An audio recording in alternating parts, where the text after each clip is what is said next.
सदीक जान, जिस तरह से पूरे सपोर्ट मिली जो FIA का नोटिस और सोशल मीडिया पे वो गर्दिश करता रहा, फिर जिस तरह मैं समझता हूँ जितनी भी साफ़ी बरादरी है वो आपके साथ खड़ी हुई, बड़ी खुशी हुई इस चीज़ को देख कर कि जितने भी चैनल्स में लोग काम करते हैं, कोर्ट्स को कवर करते हैं, वो सब आपके साथ इकट्ठे हुए और इस्लामाबाद हाई कोर्ट से भी फिर एक ऑर्डर आया है कि हिरासा ना किया जाए। लेकिन ये एक अजीब बात है कि अगर कोई बात है, वो मैंने नोटिस देखा है, उसमें तो कोई स्पेसिफिक कोई बात नहीं सामने आ रही, तो इस तरह वेगली और अजीबोगरीब ये केस बनाने की कोशिश हो रही है।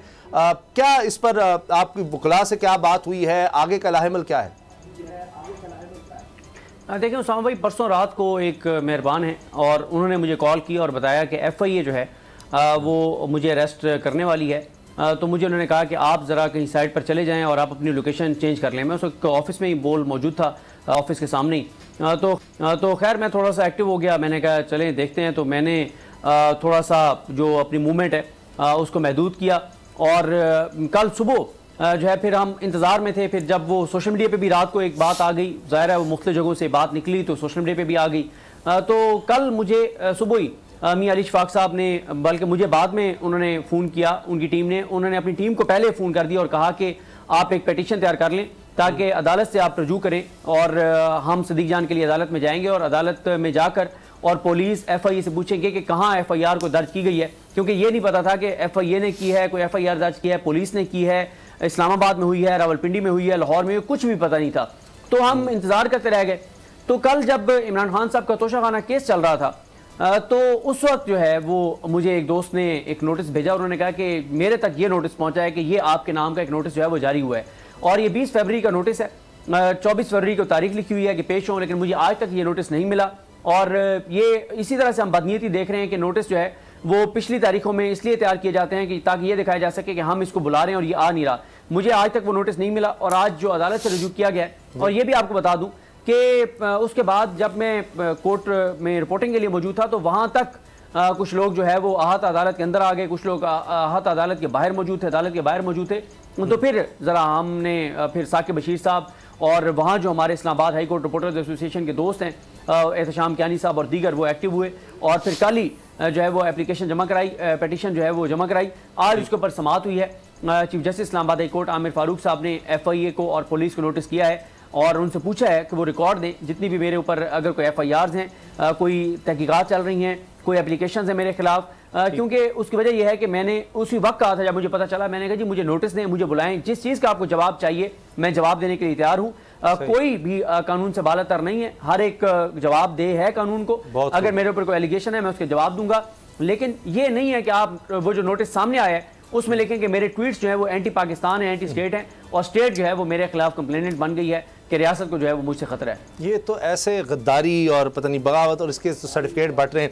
मुजम्मिल, मुझे याद आ जाता है वो अमेरिकन फिल्म्स या वो देखते थे ड्रामे, बचपन में देखते थे तो वो होता था you have right to remain silent and for an right to have an attorney. वो जिस तरह बताते हैं कि जी आप हमारी कस्टडी में जब पुलिस अगर पकड़ती है तो अगर ये नहीं बताते तो उसको पकड़ नहीं सकते, अगर पकड़ा भी हुआ है तो फ़ौरन छोड़ना पड़ेगा कि आपके पास ये हक है कि आप खामोश रहें, आप हमसे हमें कोई बताएं ना कोई बात, और आपको वकालत के लिए भी, वकील की भी सहूलत हासिल करने का हक है। लेकिन यहाँ बताया नहीं जाता कि आपके पास केस क्या है, बंदा उठाओ, गायब करो, नोटिस भी छुपा हुआ है, बस जी आपने कुछ कह दिया, पता नहीं क्या कहा है लेकिन आपने कहा है कुछ ऐसा।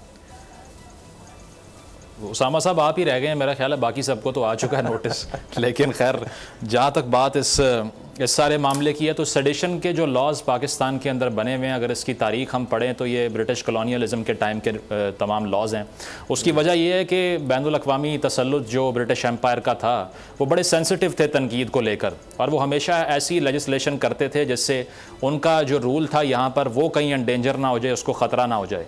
तो उसी को अगर हम उसी लेगेसी को मेनटेन करते हुए 75 साल बाद पाकिस्तान में उन लॉज को रिवर्स नहीं कर पाए, पाकिस्तान को डीकॉलोनाइज नहीं कर पाए, तो इसका मतलब यही है कि जो 1947 के बाद से हमने एक आज़ाद रियासत तश्कील दी है उसमें कानून साजी जो हमने की है वो यहाँ के शहरियों के लिए नहीं है, वो पहले प्री पार्टीशन में उसकी रूट्स मिलती हैं। इसीलिए इस तरह के जो लॉज हैं, मैं समझता हूँ इस केस में भी कोई लॉन्गर रन में ये स्टैंड नहीं कर सकता, क्योंकि जो भी पॉलिटिकली मोटिवेटेड केस होते हैं, पहले भी सहाफ़ियों के अगेंस्ट हमने देखे थे, वो सारे उड़ जाते हैं आगे जाकर। तो ये भी कोई इतनी स्ट्रॉन्ग फुटिंग नहीं है इसके। बिल्कुल सही। लेकिन पहले ये था कि चलो 5 साल में जितनी तादाद होती थी, ये तो 11 महीने में उससे कहीं तादाद बढ़ गई है, और बोलने पर या लिखने पर बगावत, गद्दारी बड़ी अजीब लगती है, जैसे किसी ने कोई हथियार उठा लिया हो, जैसे किसी ने कोई तोड़ने की कोशिश कर डाली हो और बताया भी नहीं जाता कि क्या आपने कहा क्या है दरअसल। अगर आपको ये वीडियो पसंद आई तो सब्सक्राइब करें और बेल पर क्लिक करें। को चेयरमैन बोल शोएब शेख के खिलाफ मनगढ़ंत, झूठा और बेबुनियाद केस। हुकूमत इंतकामी कार्रवाइयों पर उतर आई। रिश्वत देने के झूठे इल्जाम के पीछे असल हकायक वो ले आया अवाम के सामने। सिंध हाई कोर्ट की जानिब से 10 मार्च को एग्जैक्ट केस में बरियत का फैसला भी दे दिया गया, जो रिश्वत के इस इल्जाम को झूठा और बेबुनियाद साबित करने के लिए काफी है। सवाल ये उठता है, न रिश्वत लेने वाला न देने वाला मौजूद, तो फिर ये मुकदमा क्या है? गुज़िश्ता 5 सालों में ना तो कोई गवाह पेश हुआ और ना ही कोई सबूत सामने आया, जबकि कोई इंक्वायरी अमल में नहीं लाई गई। जब मुल्जिमान से कोई तहकीकात नहीं की गई, कुछ साबित नहीं हुआ, तो फिर ये मुकदमा क्या है? इससे कबल केस की इंक्वायरी कमेटी के सामने खुद जज कादिर मेमन ने रिश्वत के इल्जाम की तरदीद की थी और कमेटी को तहरीरी तौर पर आगाह भी किया था। इस झूठे और बेबुनियाद केस की कानूनन कोई हैसियत नहीं। सिंध हाई कोर्ट इस मुकदमे में शोएब शेख को बरी कर चुकी है, तो फिर इस नाम नेहाद इल्जाम की कानूनी हैसियत क्या है? बोल इंसाफ का मुंतजिर है।